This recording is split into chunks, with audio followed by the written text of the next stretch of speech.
Millionaires have shown time and time again that if you want to achieve the success they have achieved, the best thing to do is to diversify the businesses you invest in.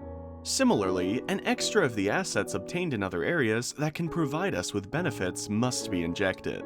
This is a race where you have to remain constant, and at the same time, you must avoid making too many mistakes or recklessness. You have to be smart to find the perfect formula to help us make money work for us. And that's exactly what Warren Buffett has researched for most of his working career. What about an investor known as the Oracle of Omaha? Why has he put his attention and some of his millions to a company like HP? What did he see in this company that caught his attention and made him decide to join such a group? Although the decisions of some millionaires might seem confusing and somewhat strange, Warren Buffett stands out for always giving a reason for his actions and their possible consequences. Be careful, it's not about giving explanations about what he does or doesn't do, but his ex end up speaking for him and for the investments he could have made at some point in his career. The man has enough experience to understand what benefits and challenges can come if he decides to invest or prefers to move away from a certain company. Therefore, in today's video, we are going to see what kind of investments the Oracle of Omaha usually carries out, and the possible motivations that he could have to carry them out. If anything can be said about Warren Buffett, it's that his investments are usually quite successful, even though the investor is not completely immersed in a specific guild or sector. What can be said? He didn't become a billionaire thanks to software creations, applications, fashion, or other associations. What distinguishes the Oracle of Omaha is the fact that its business is precisely investments. He doesn't own most of the companies in which he invests.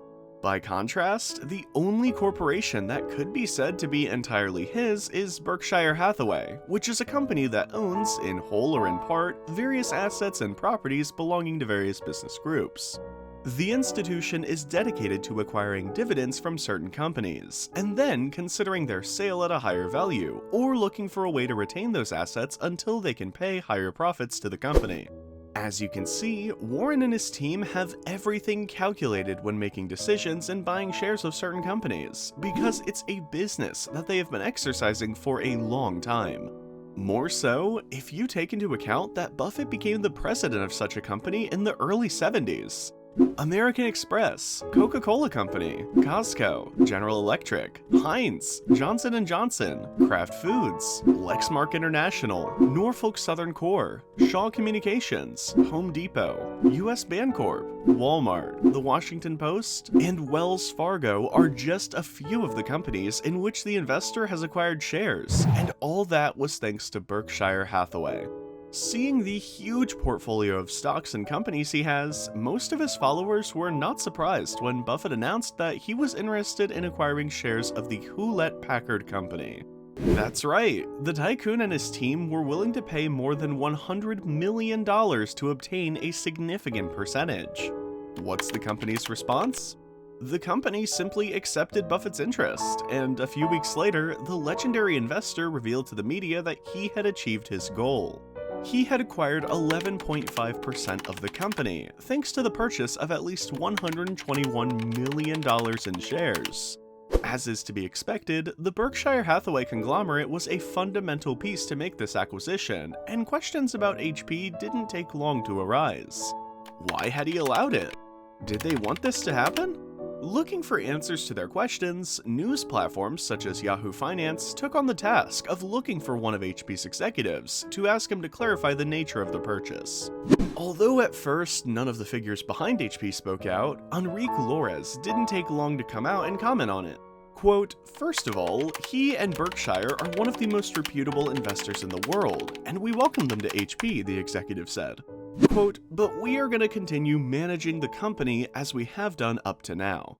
Our focus is on the long-term sustainable growth for our shareholders. This is what we have done, and that's what we will continue doing for the future."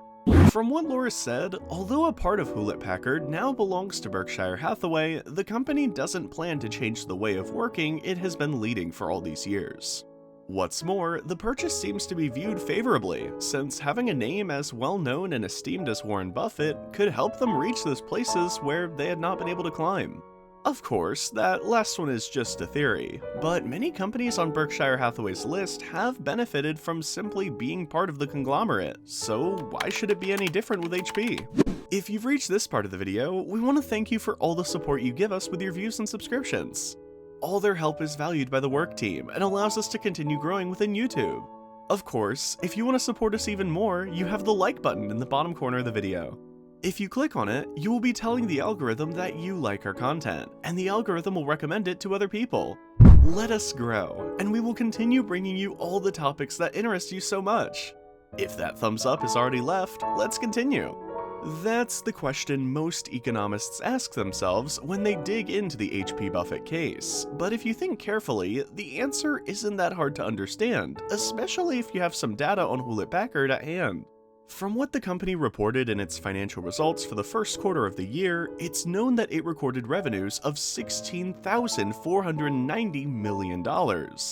This figure is higher than the $16.07 billion that Wall Street stock market economists and analysts had budgeted, so it not only far exceeded its mark, but it also proved that HP remains a leading company in the technology sector. For earnings per share, HP received $1.08, 2 points more than the expected $1.06 he would generate. Based on this data, we can say that Loris's answer is the most accurate for the moment. It's being verified that the company is experiencing a very strong demand for the product on the commercial side, especially in the corporate and office workers. Demand that in past years had not been shown, and that's even reaching the general sector of the population. This data only shows that the Hewlett-Packard action plan is giving the expected results, and is even at a higher average than estimated, so a change in the company's structure could result in not very beneficial facts for Berkshire Hathaway and Warren Buffett. Well, there will be no significant changes in the company for now, but could the current state of Hewlett-Packard change? Of course, this could be altered at some point in the years to come, but for now, we can say that HP's organizational structure, modus operandi, and plans, along with the goals, remain the same. As Loris reported in his interview, quote, "I think consistency is probably the key message because we're in a pretty volatile environment," Enrique said. And even in this volatile environment, we were able to deliver the results we had committed to. Just look at the EPS, we were at the top end of our guide.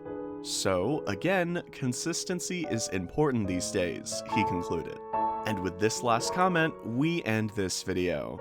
Although HP executives have been very clear about their intentions for the company and the objectives they seek to achieve in the short and medium term, we cannot rule out that the presence of a figure with such experience as Warren Buffett could change the scene of the company.